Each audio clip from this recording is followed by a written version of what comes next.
Bonjour à tous, on se retrouve aujourd'hui pour une nouvelle vidéo et aujourd'hui on va parler de la baisse des taux qu'a annoncé la Fed, donc la Banque Centrale Américaine, et on va essayer de comprendre qu'est-ce qui va se passer, qu'est-ce qui peut se passer et comment on peut réagir à tout ça.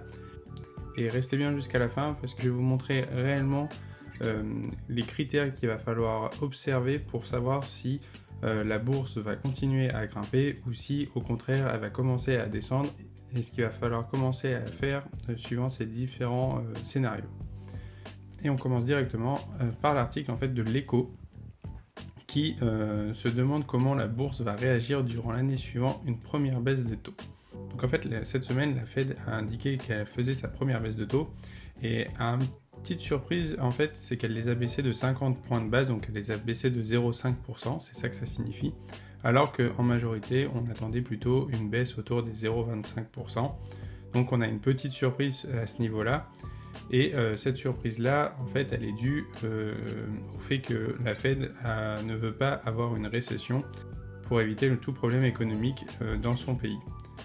Donc clairement, qu'est-ce que la Fed a généré avec cette baisse de taux ? Donc clairement, la Fed en fait souhaite commencer à baisser ses taux de manière à faire en sorte que l'économie soit un petit peu moins sur un fil tendu, un petit peu sur le fait que on commençait à avoir une augmentation du chômage aux États-Unis et donc du coup que les entreprises commençaient à être un peu plus restreintes et restrictives au niveau de leur investissement car l'argent coûtait trop cher pour continuer à investir et continuer à pouvoir se développer. Et c'est en fait avec cette baisse de taux que les entreprises vont pouvoir un peu souffler, réinvestir un petit peu leur argent dans tout ce qui est recherche et développement, pouvoir soit recréer des postes, soit recréer complètement de nouveaux services, etc., etc. Donc le but de comprendre maintenant, c'est qu'est-ce que ça va générer vraiment pour nous, cette baisse de taux en tant qu'investisseur. Ce qu'il faut comprendre, c'est qu'en étant investisseur long terme, la baisse de taux, ça va être simplement une petite période sur nos 10, 15, 20 ans d'investissement. Donc c'est quelque chose qu'il ne faut pas non plus prendre comme si c'était la news du siècle et qu'il ne va pas falloir faire non plus extrêmement attention à ça. Par contre, il est important de comprendre ce que c'est et comprendre comment on peut en profiter nous pour améliorer nos investissements. Donc maintenant, on va directement aller sur la courbe du S&P 500 qui est l'indice des 500 plus grandes entreprises américaines et on va voir un petit peu ce qu'on pourrait attendre et qu'est-ce qui s'est passé sur les précédentes baisses de taux pour voir et essayer de comprendre un peu la suite de l'année, comment ça va se diriger et qu'est-ce qu'on peut attendre pour 2025. Donc, je vais rajouter à la ligne rouge qui est le S&P 500 l'historique des taux américains. Et en fait, on va se rendre compte que donc on a eu une première hausse des taux durant les années 90 où on a commencé à avoir une hausse de taux et la première vraie baisse a commencé du coup dans l'an 2000 après la bulle Internet. Et on peut se rendre compte qu'à ce moment-là, quand les taux ont commencé à baisser, effectivement, le marché américain a baissé également jusqu'au moment où les taux se sont plus ou moins calmés. Ok.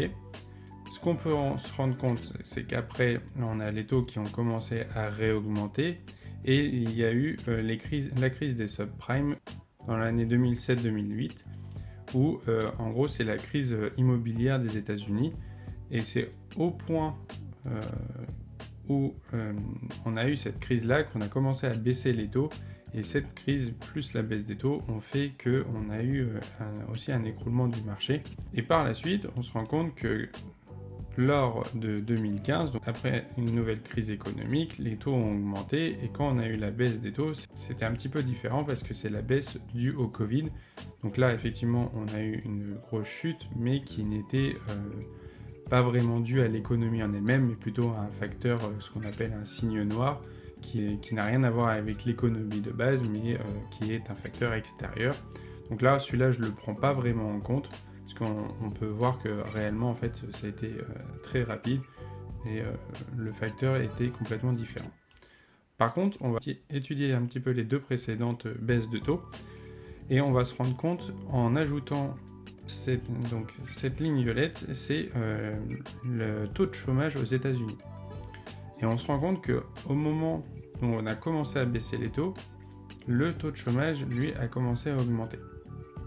Et c'est ça qu'il va falloir qu'on surveille dans les prochains mois, c'est de voir le pourcentage du taux de chômage pour savoir si le chômage augmente trop, potentiellement on pourra avoir vraiment une baisse au niveau des marchés et ce qui pourrait impliquer une récession comme on l'appelle, où au final l'économie va diminuer, va moins être prospère et sera plutôt négatif ou très très limité.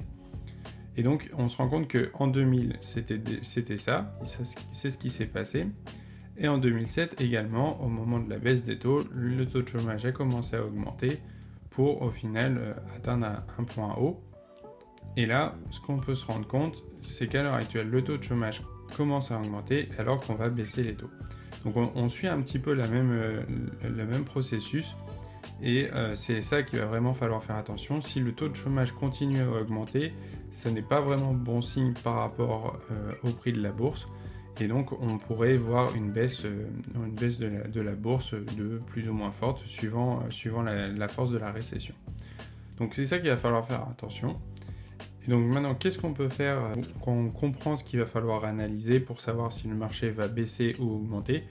C'est que en ayant un investissement long terme, quand notre but est d'investir régulièrement, etc., en fait on va continuer à investir pour profiter de cette baisse et donc acheter moins cher nos actions ou nos ETF pour pouvoir avoir un investissement un peu plus rentable. Donc sur le moment on va peut-être avoir une perte, mais en fait sur le long terme ça sera forcément bénéfique car je vous rappelle que la bourse et le S&P 500 est croissant et fait un rendement environ entre 10 et 12% par an depuis une centaine d'années. Donc c'est très intéressant quand on a des baisses de pouvoir investir à ces moments-là. Donc moi qu'est-ce que je fais, c'est que ces derniers temps je ne pouvais pas rentrer sur les actions que j'analysais, dans lesquelles je souhaitais investir parce que la valorisation était trop forte. Je vais pouvoir du coup aller investir sans doute dans les prochains mois si le prix commence à baisser au niveau de ces actions. Donc si vous souhaitez vous aussi pouvoir suivre ça avec moi et avec tous les membres de la communauté, vous avez le lien en description juste en dessous du Patreon où vous pourrez rejoindre la communauté et suivant le type d'abonnement que vous choisissez, avoir accès à la commu, à des différents outils qui vous permettront de savoir si l'entreprise, si l'action est de qualité ou non, savoir également sa valorisation et donc vous positionner sur des actions en ayant le plus d'informations possible et être le plus serein possible pour vos investissements futurs. Et vous pourrez augmenter votre éducation financière en ayant toutes les connaissances pour prendre vos propres décisions. Donc n'hésitez pas à liker cette vidéo si ça vous a plu et on se retrouve pour une prochaine.